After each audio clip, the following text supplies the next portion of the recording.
Hey guys, welcome to Celia's Playlist. Today I am here with Samuel Benson, who is a singer, songwriter, producer, and many other things from Utah here in the States. How's it going, Sam?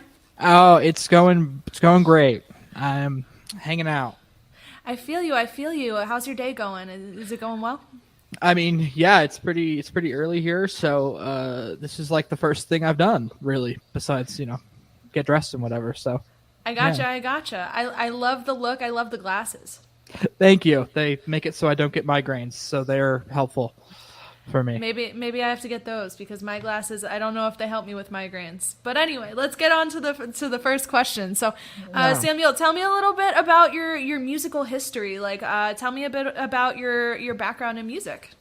Yeah, so I've always been a pretty musical person. I come from a pretty musical family, and I started writing just little songs when I was in like the fourth grade, probably just like in my backyard on the swing set. And I bought my first guitar, and it kind of just kept going from there. I started writing music more seriously and probably like 13, 14, and yeah, I made a lot of music just under my own name, just under Samuel Benson for several years, starting in like 2015 up through like 2022. And then I decided to adopt this persona, per se, the Mr.Morning persona, as I switched into a different genre of music. And that's where I'm at now. So I used to write like sad indie singer songwriter acoustic music, which is still great, and I still love to write that kind of stuff. But as I switched into sort of more this like indie rock alternative, much more like heavily produced stuff, I decided it was time for a different sort of persona. So that's where I'm at now. And it's been pretty fun. I've been doing that for the last little bit, and it's working for me. So That's awesome. I love that you got into everything so young because yeah, like, I feel like, the average person if they start learning an instrument young, it's like, "Oh, cool, I'm doing this with like band." And they're not yeah, actually like absolutely. writing music. So, how would you say that kind of influenced your writing throughout life starting so young?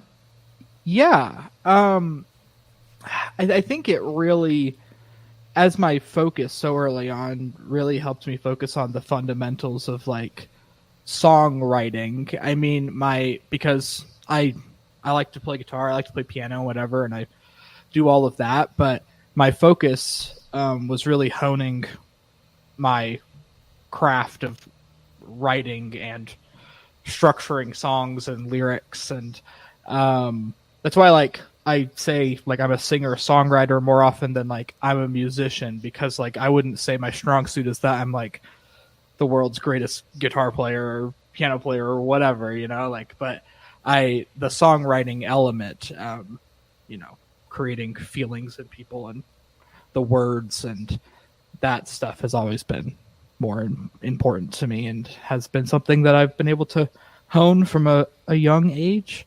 Still still doing that. No, I'm not saying I'm anywhere, to like the precipice of that. But yeah.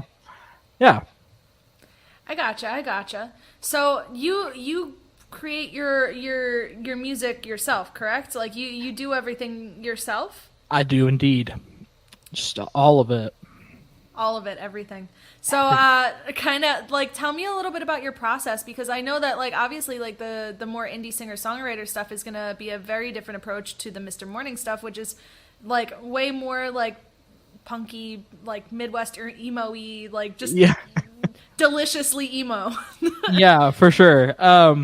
Which I mean, those two things kind of go hand in hand, because I mean, the lyric writing and all of that didn't change very much for me. It was just kind of the sound that changed. So still, that translated pretty well to being pretty emo in that way, because I'm pretty emo. But not that you'd guess that from this appearance. But I mean, people I sometimes don't guess it from me either. I'm like, do you ever see? I'm trying to wear colors now, but like, I don't yeah. know.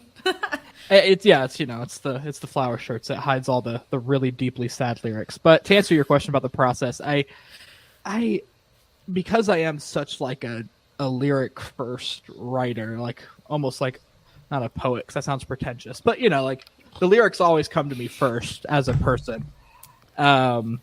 And so when I'm crafting my songs, they often start like that indie singer songwriter thing I did for a long time, where it's just I write these lyrics, I sit down with my guitar, I sit down at my piano, and I just come up with the general like structure, melody, some chords, and whatever.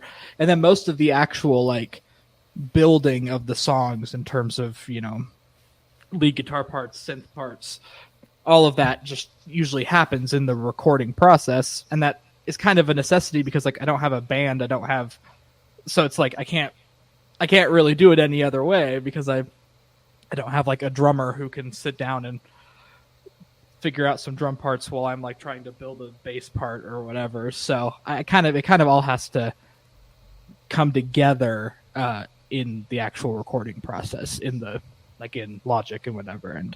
But they all start out just like they did when I have been writing music since I was a kid, which is just me and a guitar, me and a piano, and they eventually evolve once I decide I want to sit down and start recording stuff. But yeah.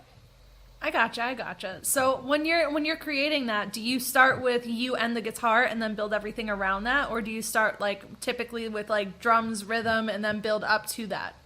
Yeah, I'm sort of taking a different approach with the album that I'm working on right now, where I am kind of starting from that just me and guitar approach, like just starting by recording like a general scratch track or whatever of just that very raw me with the mic singing while I play the guitar part, like or a rhythm guitar part, and then starting to build everything around it. But when we did Sun Chaser, the Mr.Morning EP that exists in the world, that started. We just kind of built up. I built up from making drum parts and then bass parts, and then we kind of just built it up layer by layer until we got what we wanted, and that was.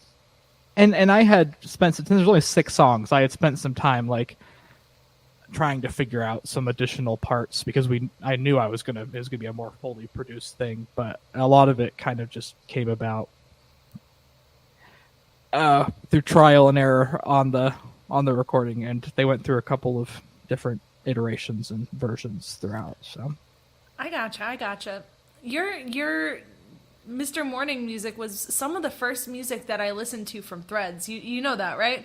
I do. I do. I was at the gym, and I think I sat there and listened to your entire entire album, and I was like, oh wait, like I'm still listening to this guy. This must mean it's good music. Like I'm sitting here on the. Which I appreciate. I didn't realize how long I was on this bike, but I really loved the style. So I want to kind of talk a little bit about influences. So like where did your inspiration for the sound of Mr.Morning come from?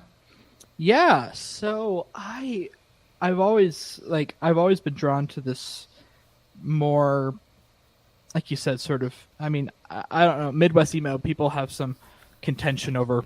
Well, maybe because you're in the Midwest, they talk about that. But I'm in New York, so that's and no one knows. Yeah, and so I've always been really drawn to like more of what people call like the emo bands or alternative rock stuff. Like I grew up, my older brother was fully into like the emo movement. He was wearing the spiked like wristbands and wearing the Jack Skellington t-shirts and had the dyed black emo-over and all that kind of stuff. So like I got a lot of my music taste from him because when he moved out, I inherited like his room that he lived in, and he left like all of his CDs, and so I kind of started diving into your Good Charlottes and your Fall Out Boys and your Panic at the Disco and Blink-182, and I really fell in love with that music that was so fun and intricate, but also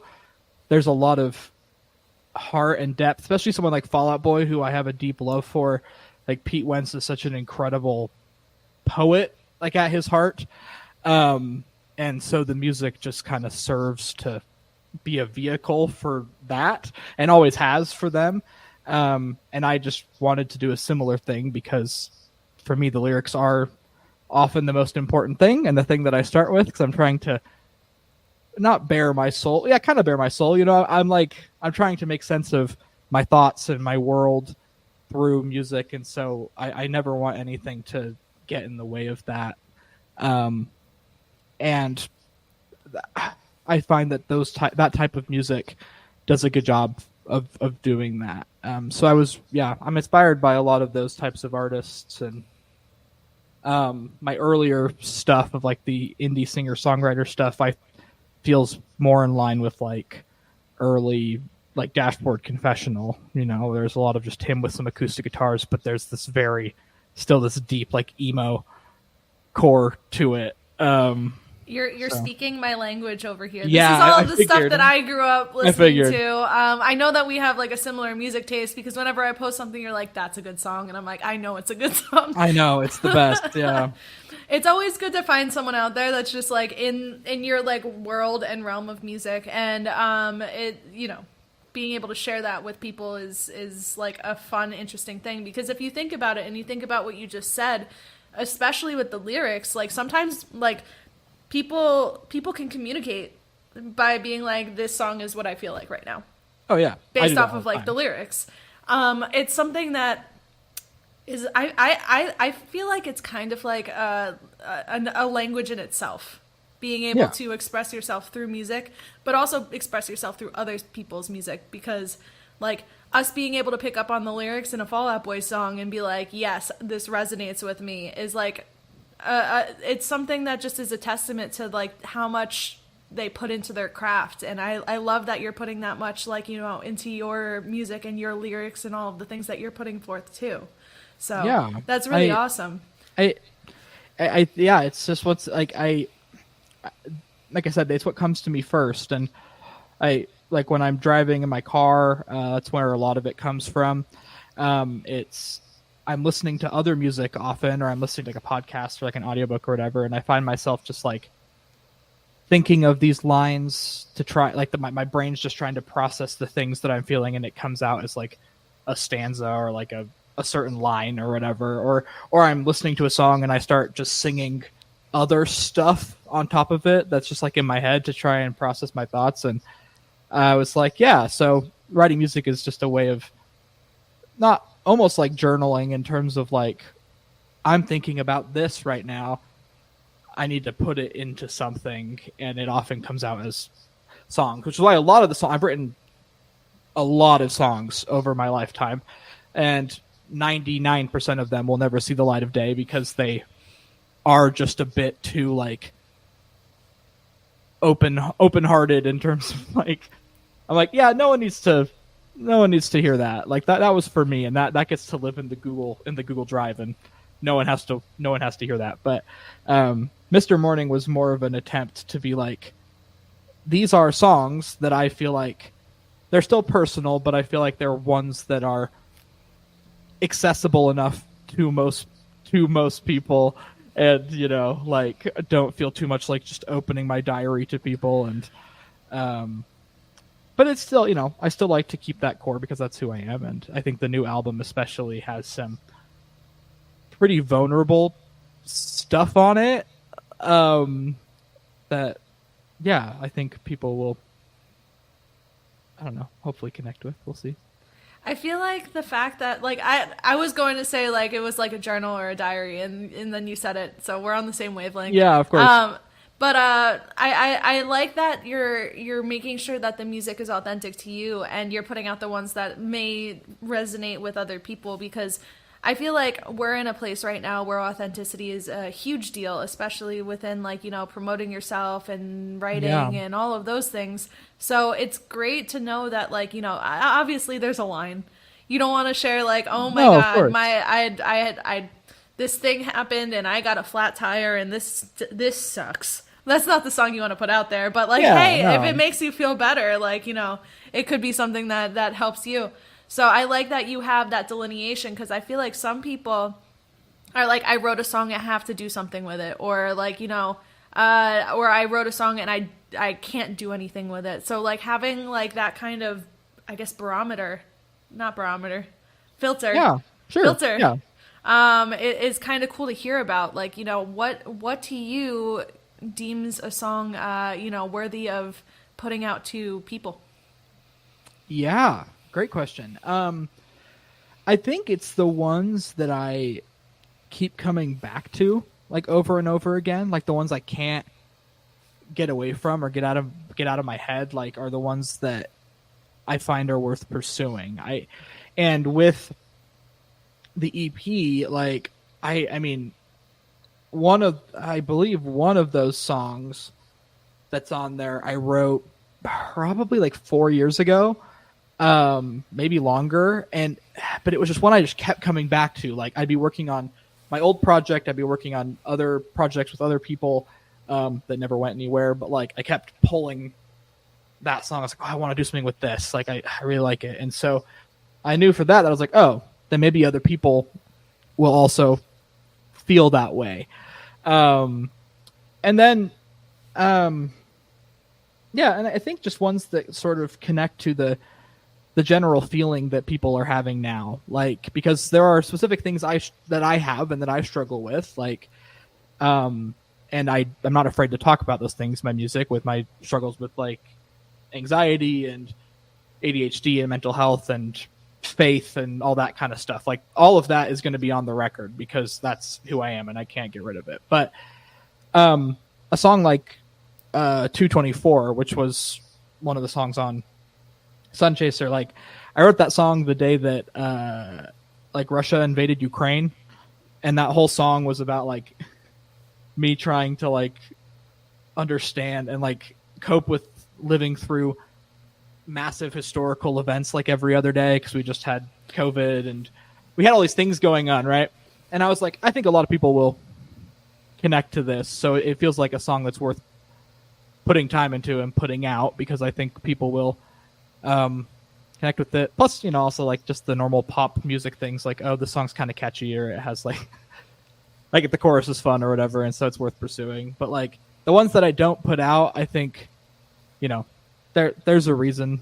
Like they either are just too specific, or they feel a bit, like you said, the flat tire kind of thing, or it's like, yeah, someone might relate to this, but I feel like it was, you know, it comes across as a bit whiny or self-indulgent, which I never want to be.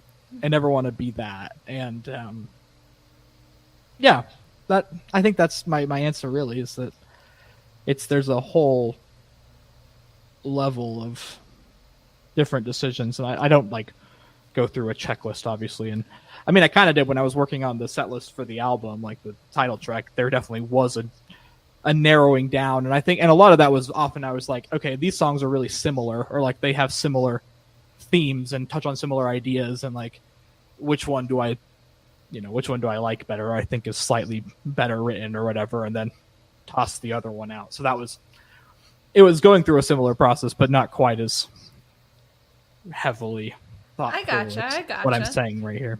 It was interesting to hear your answer, though, because, like, you know, one of my friends also said, like, you know, it's the one that comes back, usually, for that person. So I think that's interesting, and that's really cool. So now we're up to the part of the show where I ask you the question that I ask everybody, which is, and you can take this in any direction that you would like, but what is your advice to someone that's trying to get into music now? And you can take this in any which way direction that you would like. Yeah. Big question.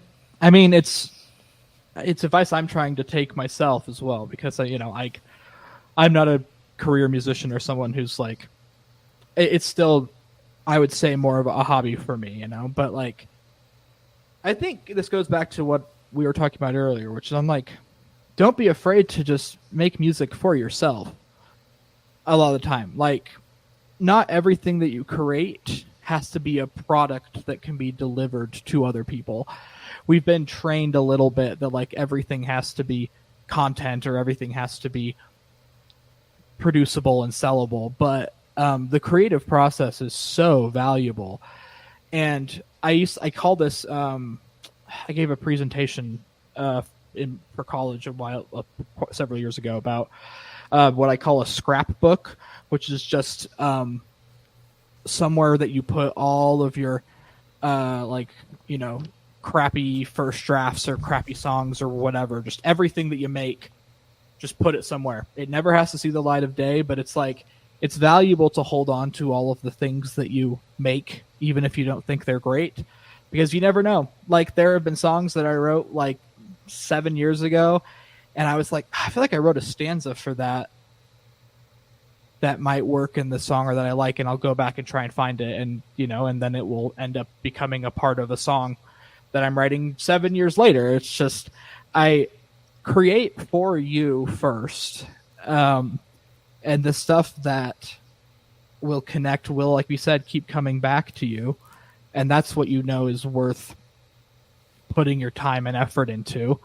And just be patient with yourself. Like, I'm still figuring that out, but like, the people who want to find your music and listen to it will, and they'll make the choice to. And you know, don't take it personally if they don't, or if it doesn't connect with them, because there's millions of artists out there making music, and you might be the thing that's exactly right for somebody, and you might not, and that's okay. And once you know that, I think you're in a better spot to create authentically and to, you know, make some art that means something to you and to others. So I think that's great advice. Thank you for sharing. yeah, So now for the promotionally part. So Samuel, where can people find you online, and where can people listen to your music?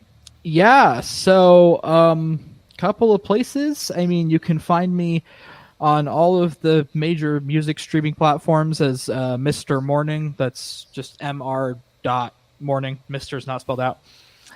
You can also find my old stuff if you want under Samuel Benson. That also exists. And I'm on social media. You can follow me.